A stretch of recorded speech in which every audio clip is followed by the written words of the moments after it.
I was born in St. Louis, Missouri. My father's name was Ted, and my mother's name was Clara. And my mother was an opera singer, and she studied with the same voice teacher that Helen Traubel did, who was a famous Wagnerian soprano. So we had music from the get-go in my house. My father was in the military in 1918, and he did get the Spanish flu in the trenches, and he got a medical discharge. And in those days, they didn't have the vaccine, so it just kind of wore itself out. And he really didn't know what the results of the uh, flu had been on him. And as it turned out, it enlarged his heart. And as he got older, it took its toll. And when I was 2 years old, he died from from the ailment. And my mother raised my brother and I in the middle of the Depression during that whole time. And one of the most influential people that I had was my grandfather, who was a judge. And he was also a consummate reader of fine arts, and he was always trying to get me to do things in the fine art area, as well as my mother. So I was raised singing, and my brother was a baritone, and I was a tenor, and my mother was a mezzo soprano. So we would do all kinds of musical events together at churches in particular, but also in German, what they call Liederkranz in St. Louis. These are singing groups. So I can honestly say I've been singing since I was 16 years old. But the Depression it took its toll, obviously. Thankfully, my father started an automobile excuse me. My father started an automobile dealership, and so it left my mother in pretty good shape. We lived a pretty good life, upper middle class life, actually.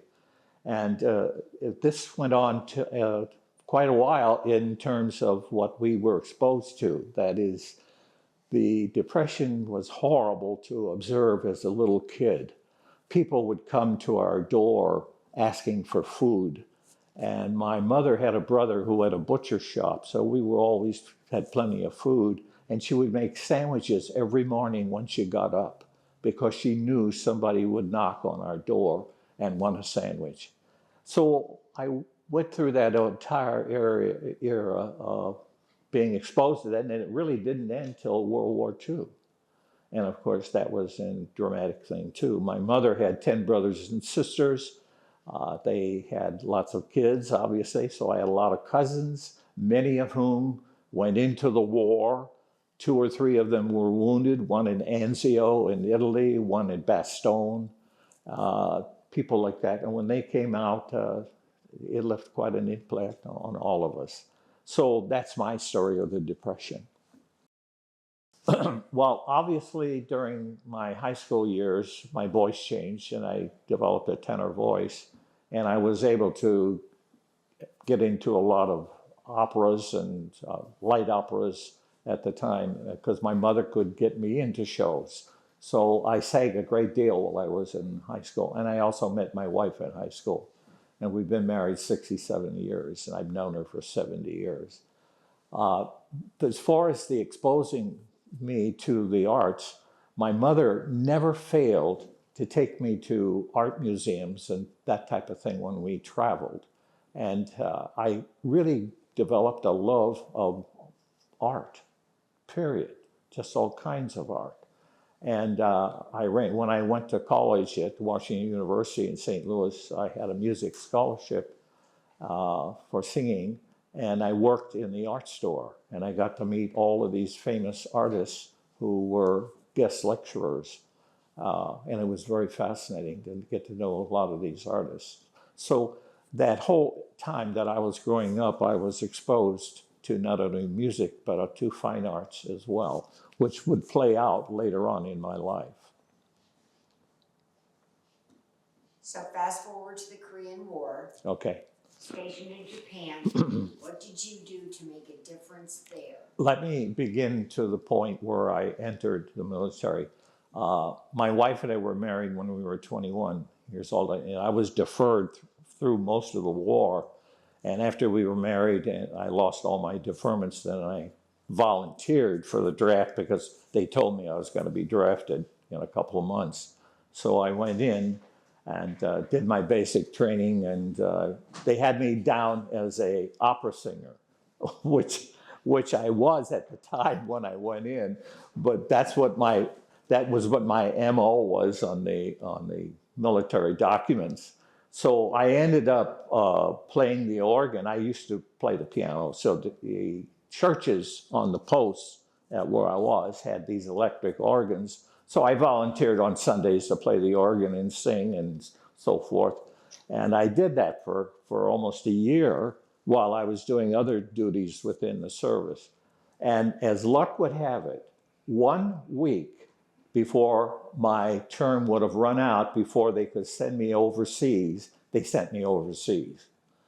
1 week. If I had just waited one more week, I never would have gone overseas. And that leads me to one of the most challenging times of my life. They moved me up to Fort Lewis in Washington State, where that was an disembarkment place where you went over to the Far East. And I was leaving there on a Liberty ship converted into a troop ship called the Freeman. And the Freeman, we got out onto the Pacific and we were heading for Adak to pick up some more troops. And we hit some heavy storms and the ship was just pitching and rolling and going up and down. And it was going so high out of the water, you could hear the screws spinning. And as luck would have it, another Liberty ship, a sister ship called the Washington Mail, was coming from Adak towards us, and it split in half. And we were on an emergency run to go there to see if we could pick any of them up. And here again, as luck would have it, we got to the ship, and all of the crew and passengers were on the bow of the ship. And it had water-sealed compartments, so that the bow was just bouncing up and down and bouncing up and down. And we strung some boys going from our ship to their ship, and we got everybody off that bow onto our ship. And that was one of the most amazing experiences of my life. And the interesting thing was there were 4 priests from Belgium and 6 nuns from Belgium, and we were able to save all of them. So needless to say, the next morning there was a mass and everybody was there. That was my first introduction to the military as far as a desperate experience is concerned. When I got to Japan, they didn't really know whether to send me to Korea or to send me to South on an Air Force base, because at that time, all the troops had been discharged and there were a lot of empty positions. So they sent me down to what was called a G2, which is an intelligence position.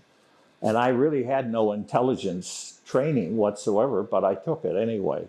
So I'm sitting there and I'm on this Air Force base at Itazuki Air Force Base, which is the same base that Ted Williams and some of the other stars flew out of into when they were fighting over in Korea.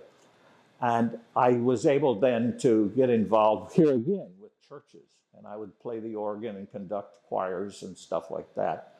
And then I was given a job to do some TDY work over in Korea.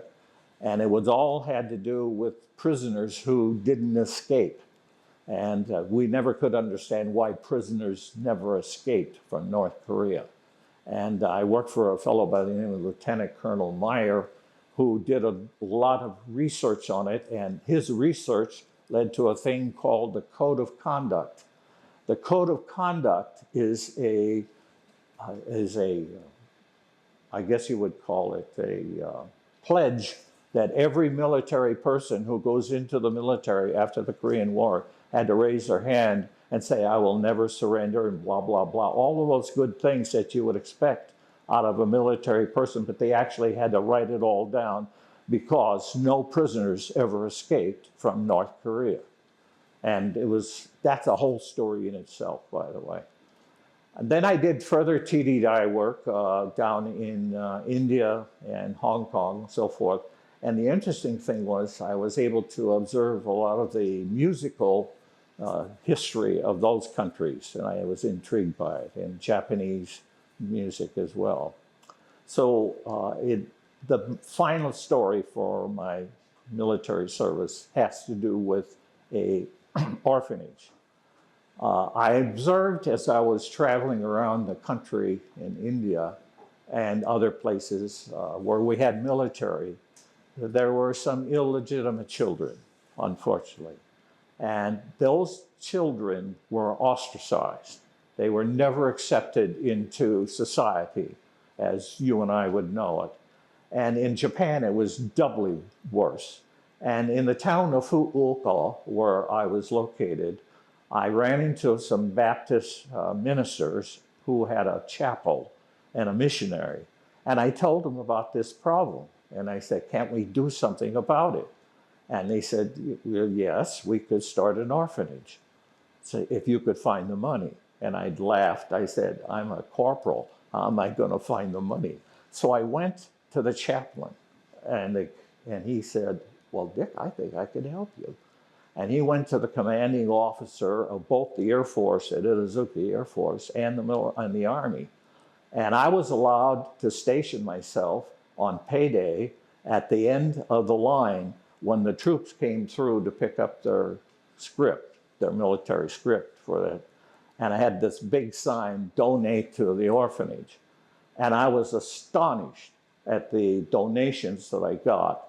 And we were able to obtain a piece of land outside of Fukuoka and found that then the two missionaries went out there and they raised crops and they ended up with 34 of these children. And they were just beautiful children.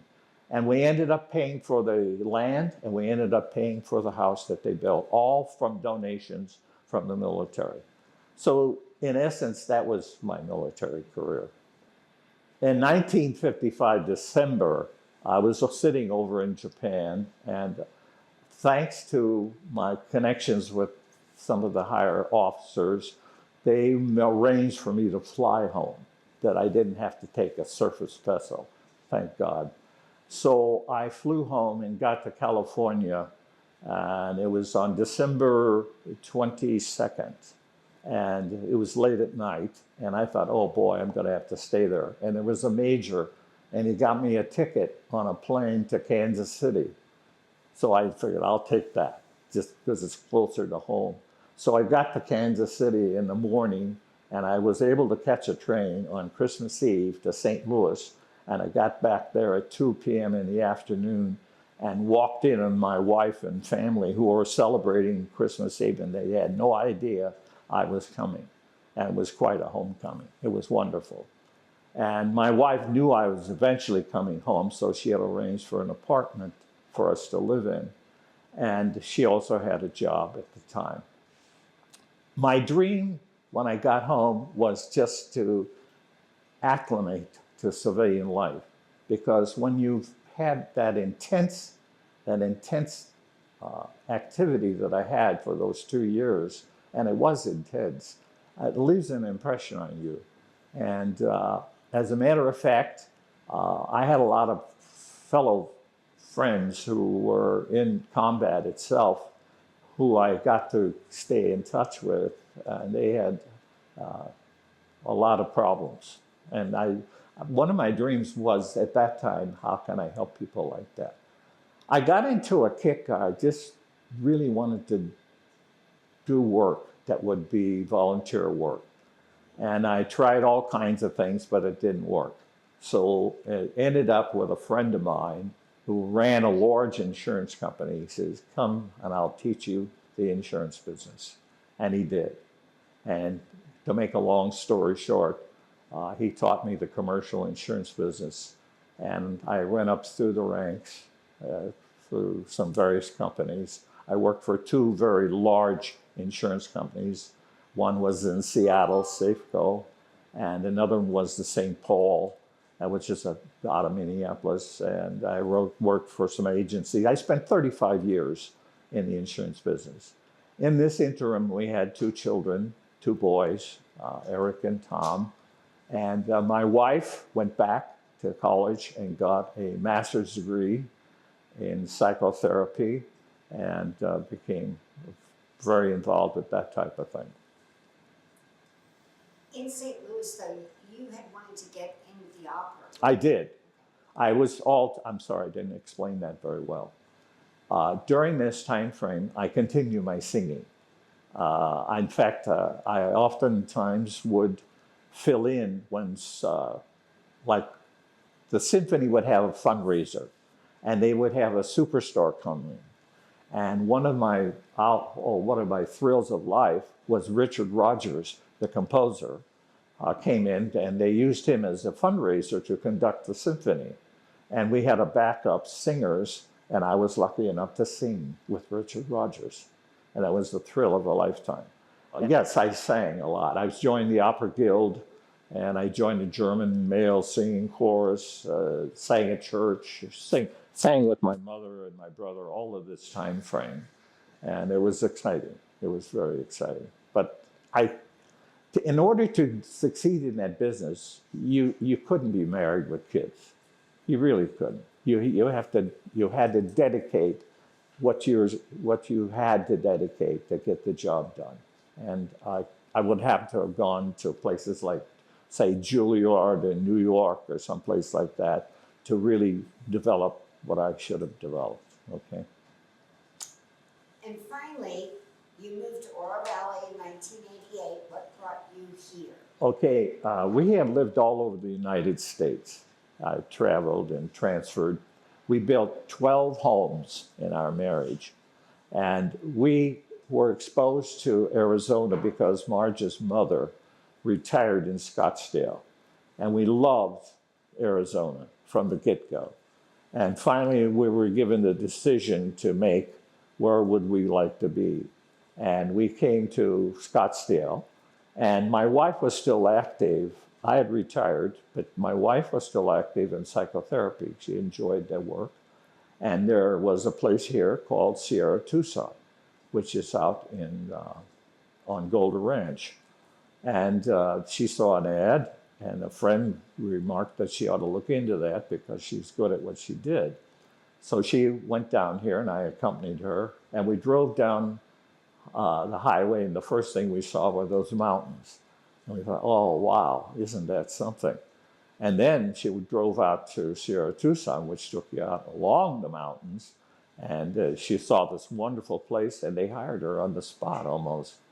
And so we were going to live in Scottsdale, but we changed our minds and came down here. And we've been here since 1988. And I've been involved with the town since 1990, 31 years. It didn't take long for you to become a force in Oro Valley. How did that come about? Well, I don't know about a force, but originally my first involvement with getting involved was with the HOAs. We built a home in the villages of La Cañada, and I was one of the first presidents of that HOA. That's how I got involved originally. And then there was the town council at the time who were passing laws that affected HOAs. So I got myself right up there, and I started speaking out on my HOA, defending what they were doing. And so that's how I really got introduced. Bear in mind, when we moved here, there were 5,000 people. And the only grocery stores at the time, in 1988, where Marshall's store is now was a Safeway. And where the little Walmart is on McGee, that was a Fry's. And those were the two grocery stores at the time when we were here. Then there was another grocery store that eventually located on Lambert and La Cañada before it became a Fry's. And it was intriguing because everything was so compact and small. Everybody knew everybody. And I used to go up and hang out at Town Hall when the town was first built. You could just walk in and sit down and talk to anybody. There wasn't any worry about crime. There wasn't any worry about disease or anything. And I got to know the town manager real well. I got to know some of the council members real well. Some of them, and Jim Cree, the founder of the town, would hang out up there. So it was very easy to get an early start up there. So after that, after I got involved with the HOAs and then met some of the people at town council, I did meet people like Paul Loomis, who himself was being active. I remember he was fighting an apartment complex that was going to go up. And it was, I think I'm correct in that, am I, Paul? And I was trying to help him because I got him access to my HOA, and he'd come in and make speeches about it. And that apartment complex became CDO of Riverfront Park. And Paul deserves a lot of credit for that, but I'll take a little credit for it. But Paul really does deserve a lot of credit for it. So that led me to get involved with the Parks and Recreation Department at that time. I was appointed by a mayor who was subsequently recalled. I'm not going to mention his name because I don't want to get involved about the political situation in the town. That's not conducive to what I really would like to talk about. But you and I both know that there was a lot of recall activity in the history of our town. But at any rate, he got recalled, and he had appointed me to an organization at the time that was called the Arts Advisory Board. And this had been started by a couple of ladies who wanted to bring the symphony out and so forth. So when I got there, and when I got involved with the Arts Advisory Board, I could see some potential. Because when your town is small, you can do a lot more things than you can do when the town is big. You can get bills passed, you can get things done faster when you're dealing with staff. And I needed to have some help, though. And I recruited a friend who became my best friend, actually, Robert Weedy. And Robert Weedy and I worked with the Arts Advisory Board, and we recruited several other people to be on the Arts Advisory Board. And by the mid-90s, it was about 93 or 94, we started putting on events. And these events were like festivals. Festivals at Riverfront Park. Narana Park didn't exist at that time. Jim Cree Park did, but that was called Dennis Weaver Park at that time. And we put on events at Riverfront Park. And they would be fine arts festivals where we would get some of the fine artists from around the community. And they were juried, if you're familiar with the term. Juried meaning that they had to submit their artwork and slides, and we would review it, and if it didn't meet our criteria, we didn't have them.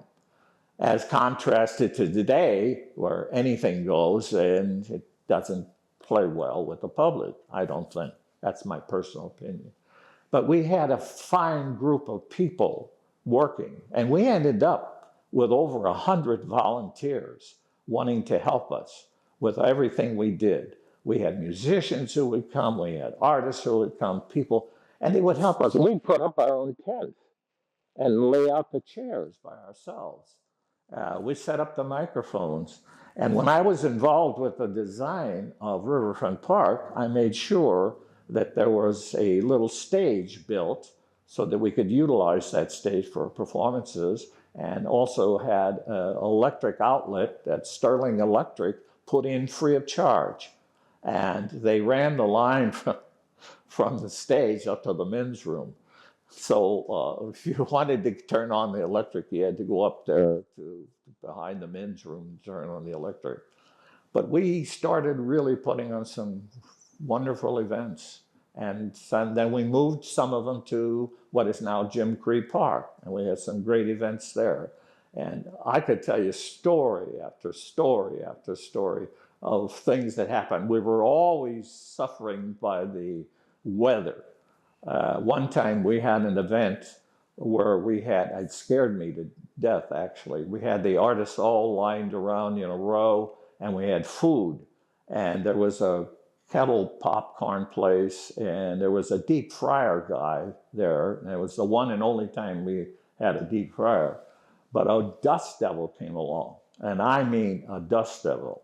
It picked up paintings and threw them across the road, across Oracle from Jim Cree Park. It just picked them up and threw them. A woman, we had a vehicle from Jim Click that was going to be auctioned off, and picked up a woman and threw her up against the car. That's how big it was. And it took all of that food and just threw it everywhere. And the tents came down, and it was really quite a happening that we had.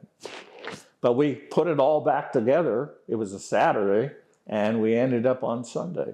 And oh yeah, at that same event, we had the boys' chorus from downtown Tucson. And when the wind came along, all the boys, just the whole thing collapsed, and the boys went down. They were singing, and the boys just went down. But none of them got hurt. It was all a miracle. We had these various outdoor festivals, and it developed a culture within the town. And the beauty of it was the town council at that time was very, very supportive at everything we were trying to do, because they saw the value to it. The one thing we were missing was we had no organization that was a nonprofit that could raise funds to do these things. All of these things were being paid for either by us going out and getting sponsors, which is always tough, or the town. And in fact, at one time, we were getting over $100,000 a year from the town. But our budget at that time was $600,000. So at any rate, I got together with Bob Weedy one time. We were sitting over at the golf course at the restaurant and talking. And I said, "Do you know what we're missing, Bob?" And he said, "I know what you're going to say." And he did. We both clicked at the same time. We need a separate arts council.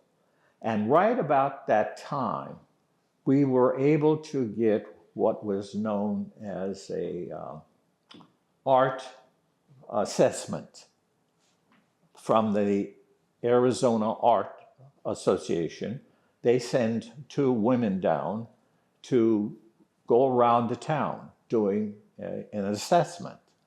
And they would hold public meetings. And one of the more hilarious meetings, and I do say hilarious, was up at Sun City. They had this big sign, "Come to the art assessment meeting." So the place was jam-packed, just full of people. And they thought assessment meant tax. So when we announced what the real purpose of the meeting was, half the people got up and walked out. It was the funniest thing you ever saw in your life. So anyway, they did this throughout the town, and they published a report. And I have it in the car if you want to see it. I meant to bring all that stuff in. This report was very comprehensive, and there were two things that they really said we should be doing because of the way the town was. We were a building town, doing all kinds of construction, commercial, and so forth and so on. And he said, one is you should start an arts council, a nonprofit arts council, which would take over all of the things that the Arts Advisory Board was doing, and more so, and do more things. And the second thing they said was you should do a 1% for public art. Okay, so that was in this report. And as luck would have it, I was appointed to the general plan of 1996. We had a fellow who was the community development director by the name of Don Chatfield. Don Chatfield probably left his mark on this town more than just about any other employee I can think of. He was open-minded, he was very forward-thinking, he was just terrific. And when I talked to him about it, he loved the idea of the 1% for public art. and he took the lead on that thing. But the first thing we did was I wrote a letter to Mr. Loomis, and I told them I would like to form an arts council. And as luck would have it, they passed the idea that we could do it. So we formed an arts council, and that was in 1997. And that took off. It really took off. It did well. We did educational programs for kids in the schools. We brought the symphony out to perform on a regular basis. We had a full concert series for many years. Most of them were held at CDO High School, but some of them were held at St. Andrew's Presbyterian Church, and some of them were even held at Ironwood Ridge, too. But we always had a full-blown concert series, and it was terrific. And the biggest single event ever held in Oro Valley, and I know it hasn't been topped, was in 2003. We had a 4th of July celebration, and we brought the symphony out to CDO Riverfront Park. And at the same time, we had arranged with the hotel. At that time, they were shooting off fireworks every 4th of July because they had their own celebration.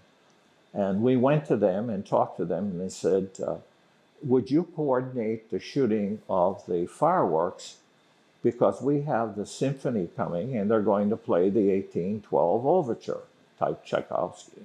And in the Tchaikovsky 1812 overture, there is a spot where cannons go off. And real cannons were used by the Boston Symphony. That is where I got the idea. I thought, well, what the heck? We can't have cannons, but we could shoot off fireworks.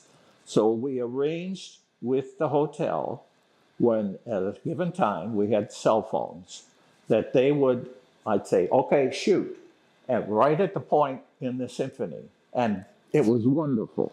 It was fantastic. But there was one problem. They forgot to turn on their phone. And I kept calling, come on. I was trying to set up early. And I jumped into my car and I drove 80 miles an hour all the way back up to the hotel. And I got there just in time for them to shoot off the fireworks with the cannons in the symphony. And it was lucky I didn't get a ticket, because there were cops all over the place and I was speeding like crazy. That's what was part of the stuff that happens to you when you do this kind of stuff. But there were 8,000 people, and that was the police count, not my count. 8,000 people crammed in on soccer fields, and they had parking up and down Lambert Lane, but we also ran buses over to Casas Grande Church and also down by the Fry store, where people could park their cars, get on the bus, and come to the concert. And we did buku of those, obviously, in order to handle it. But those are the kinds of things that we did. And we did art shows in the town council where we paid prizes. We had give away first prize, second prize, third prize. And that encouraged local artists to get involved. There's a huge element of artists in Sun City. And a good friend of mine, Dave Dane, who was the chief designer for the national parks and quite a painter in his own mind, he joined our board, and he was a big influence on us getting artists. In fact, he was so influential, he got us to join what is called the Southwest Art Association, where artists from all over the Southwest, New Mexico, California, and they would come to our festivals. They would submit, and that's how professional and how great our festivals were. They were really first-class festivals. So that went on for quite a bit of time, and I was getting older at that time, and we got to about 2005, and we interchanged presidents, and we kept doing a lot of education stuff for kids, a lot of instructional things. We got the symphony to go into the schools and have music classes for the various music schools, and they loved it. They just thought it was the greatest thing. But as it got bigger and bigger. We ended up in 2005 with a budget of $600,000. Here we started out with $2,000, which, by the way, was a loan from the Tucson Pima Arts Council, which doesn't even exist anymore. They loaned us they gave us $2,000 to start build that. But by 2005, it was obvious we had to do something. I was getting older, and I recruited some people, and we hired a bunch of staff to do it. And I took, at that time, I retired, and with a budget of 600,000.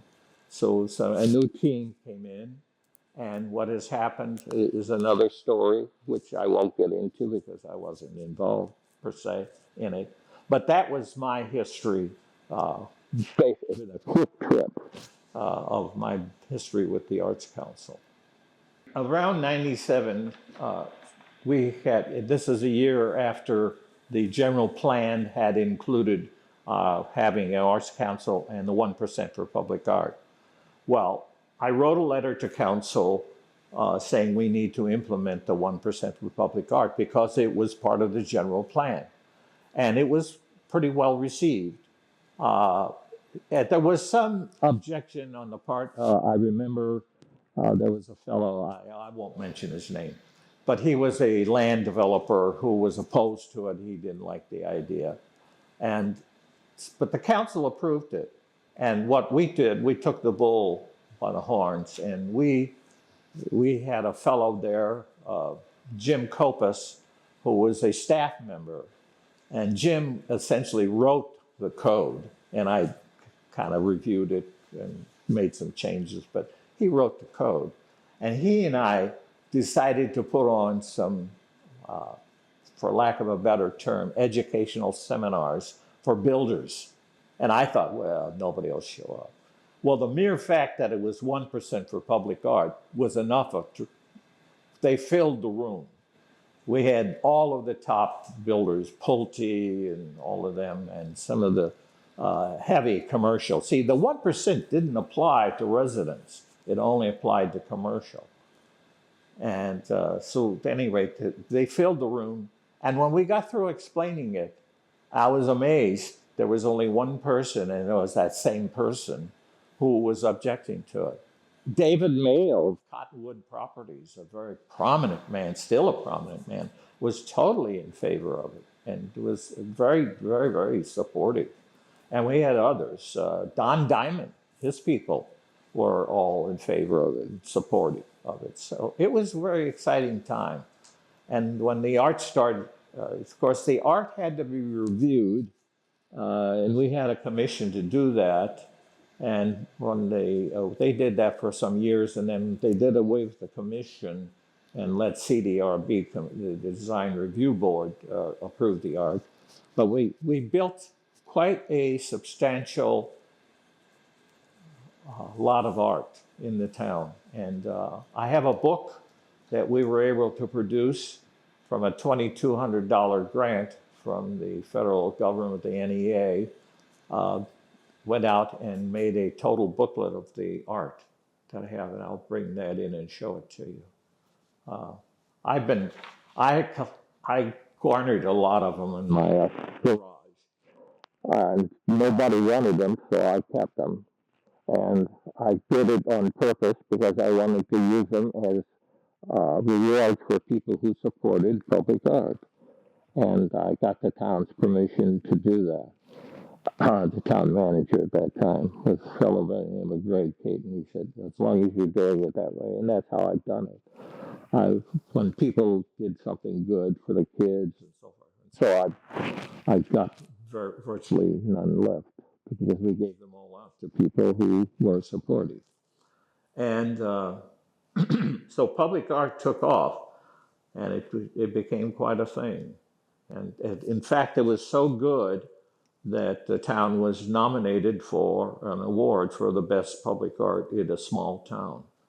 That was some years ago. Some of the art is iconic.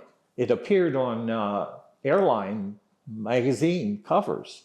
It gave us a lot of attention.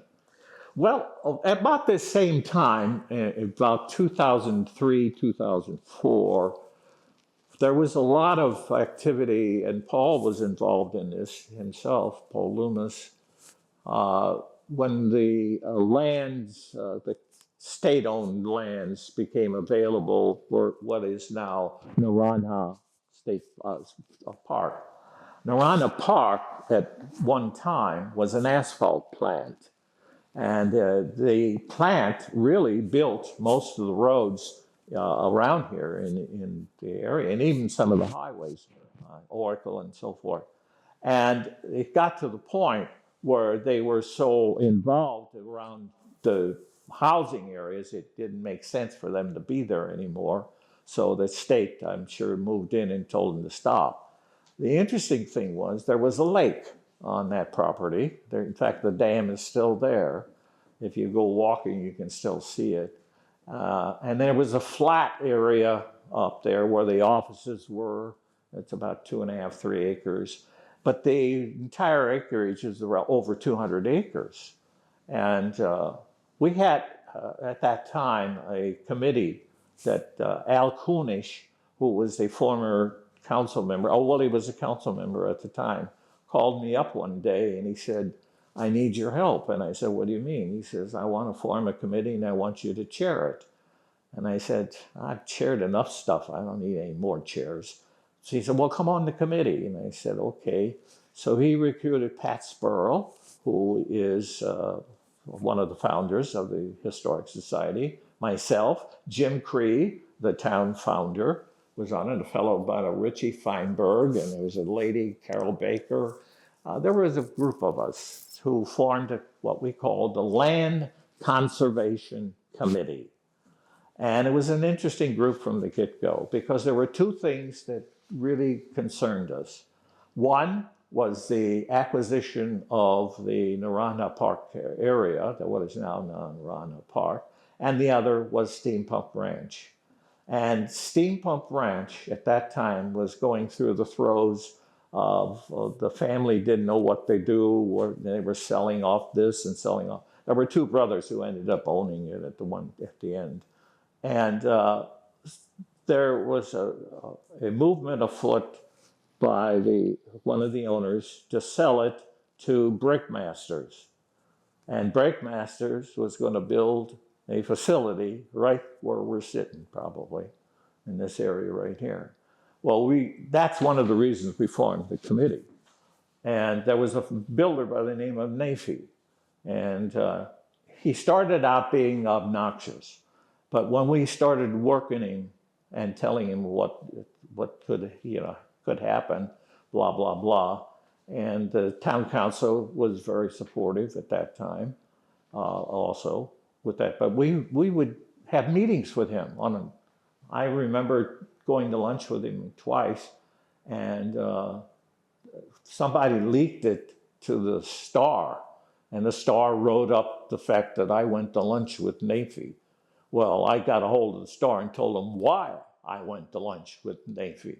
And it became a cause celebrated in our favor, and the Explorer picked up on it, and they wrote articles supporting our committee on this. I have some of those articles in the car.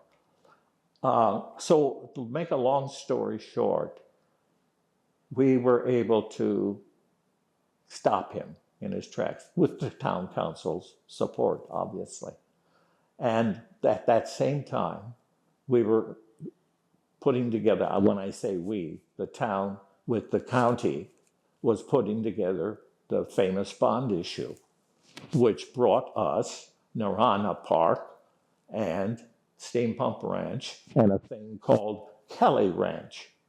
Kelly Ranch is at the end of Rancho Vistoso Boulevard. Across the street, there's a white fence. And on that property, it's about 200 acres, I believe, there's a jostler house sitting right smack in the middle of that place. And town councils, older town councils, way back, used to go up there for retreats and stuff, but it stopped. It didn't, for whatever reason. I went in there by myself, and I almost got shot. The guy came out with a shotgun. He said, "What are you doing here?"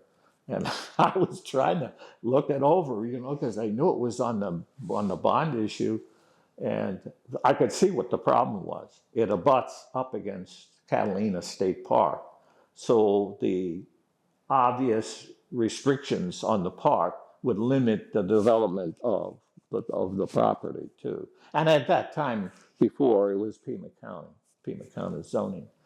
So those three things were on the bond issue. And we worked, that is the Land Conservation Committee, worked very, very hard.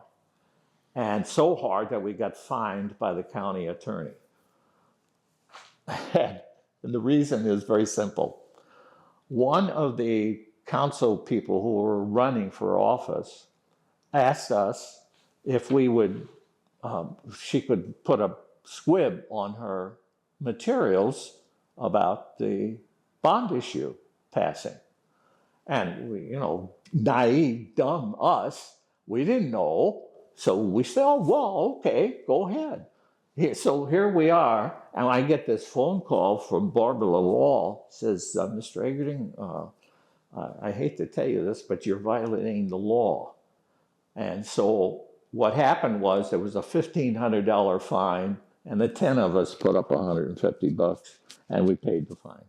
But it is true that those people can't back a bond issue. It takes, like us, a bond committee that has to do it. Well, our work paid off. Not only our work, but a lot of work by a lot of people paid off. And we did end up with the property. And that was very, very exciting. I was chosen to be the chairman of the Naranjal Task Force after the bond issue. That was a very interesting time. There was a whole bunch of prominent people in the town who were, General John Wickham was part of that group. He was chairman of the, what we would call the executive committee, and I was chairman of the task force. And we interviewed 125 stakeholders, people who wanted to use that park. It was amazing. And we were so pleased to have the park. And unfortunately, as the case were, at the time, the town couldn't afford to do what the amount of money was at that time. And it's been faced with that issue from the get-go. We had some wonderful designs to do things, performing arts center, whatever. And, you can argue those things all day long. And it just, so what's happening now is that we're doing it a step at a time, apparently. And it changes with the councils, different councils. But it's exciting that we own the property. Naranjal Park is a gem. And at this, I meant to mention to you earlier, these are little tidbits. The Jim Cree Park was originally called Dennis Weaver Park. Dennis Weaver Park was not named after the movie star. It was named after a county supervisor who happened to oppose, by the way, the forming of Oro Valley. He was opposed to it. So needless to say, we did the right thing, changing the name from Dennis Weaver and calling it Jim Cree, who was the town founder. Another interesting story, and people challenged me on it, but I got the proof for it. Lambert Lane is really called after Lambert Kautenberger. Lambert Kautenberger was a county supervisor, and he opposed the town being formed. Ironic, his son, Bill Kautenberger, became a town council member many years later. Another little tidbit of that. So the parks were important. A lot of activity going on at that time. One of the things that I got involved with the general plan was on the committees. I was able to get on committees to, we got various codes passed about save a plant, things like that. I don't take credit for that. I was just member of the committee. Save a plant, the idea of putting in trails, the idea of having bicycle paths, the idea of design elements that buildings had to have pop-outs around the windows, that type of, on. I could go on and on. Oro Valley looks like it does today because a lot of hard work that was done by town council people and volunteers in the early 90s, I mean the late 90s and the early 2000s.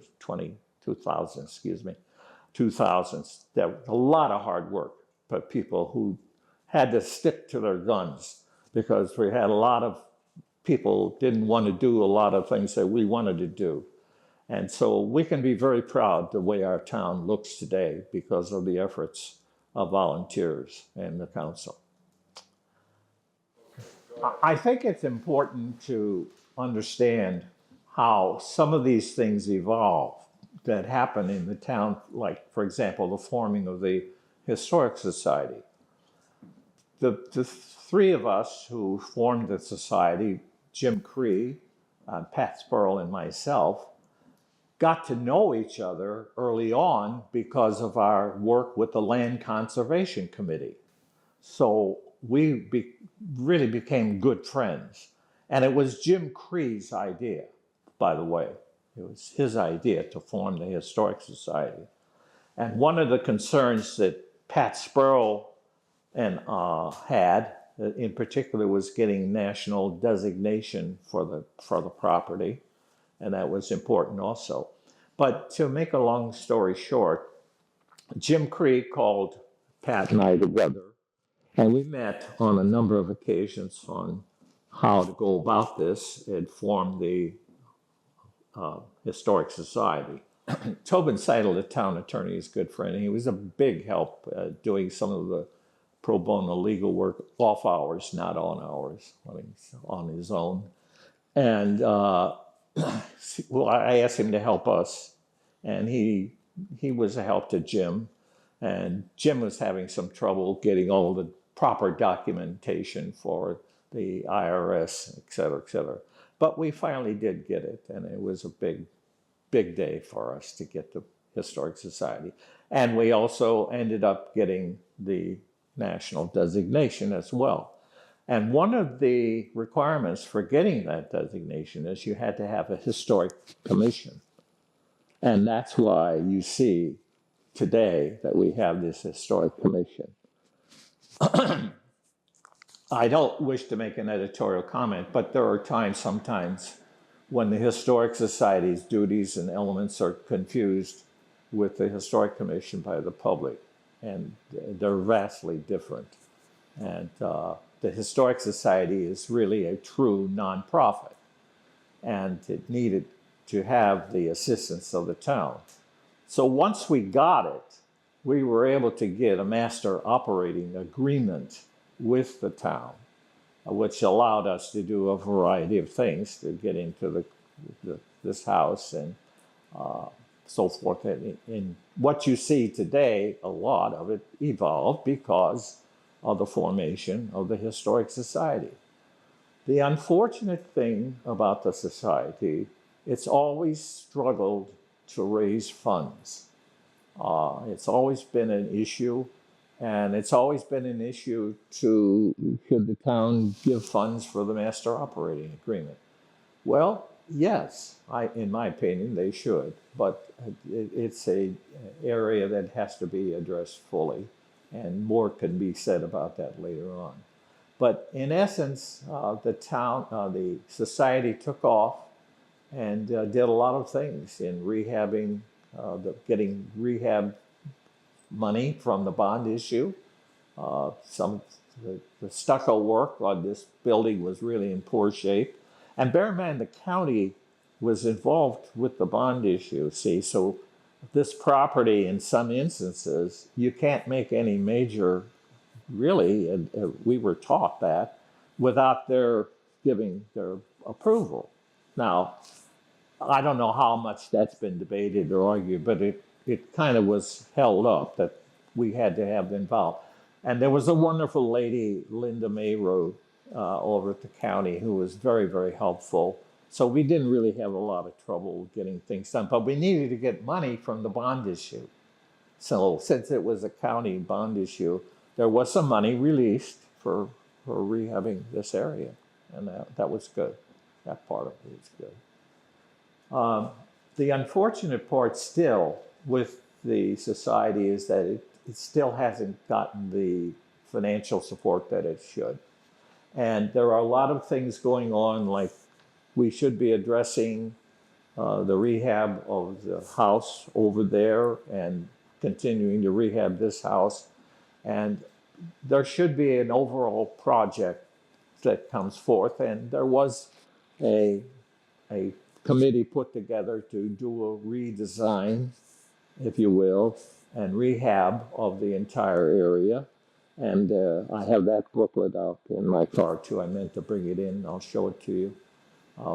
I was appointed to that. It was a huge committee, and they came up with a terrific design plan, but it would require a bond issue and town support. And town just never did it. Hasn't, and it's still there, and it still should be done because, unfortunately, the time is going to come when that property is going to deteriorate to the point where it is beyond rehab, just like the steam pump house.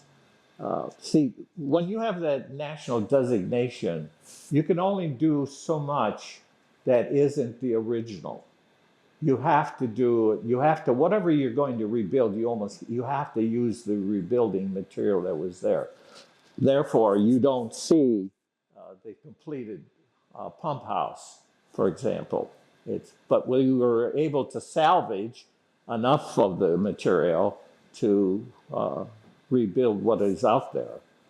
And the interesting thing about the steam pump, a lot of people aren't aware of, that pump came from Germany by George Push, and something happened to it in the interim. But down in the basement of the Arizona Art Museum downtown, in the basement is a steam pump that's very similar to the one that was here at the ranch. There's an argument that that is the original, but I don't think it was. But there's a debate always going on. But that's sitting in the basement. And there is original Push family furniture sitting down there on exhibit. There is a thing, I think they call it the Push room. And it's got all the furniture from here. And I asked him one time, when can we get that furniture? And he said, when you've got $5 million and you've got a proctor. So you have to have $5 million in a proctor and they'll release the furniture. I thought that was unfortunate because it really belongs out here. It's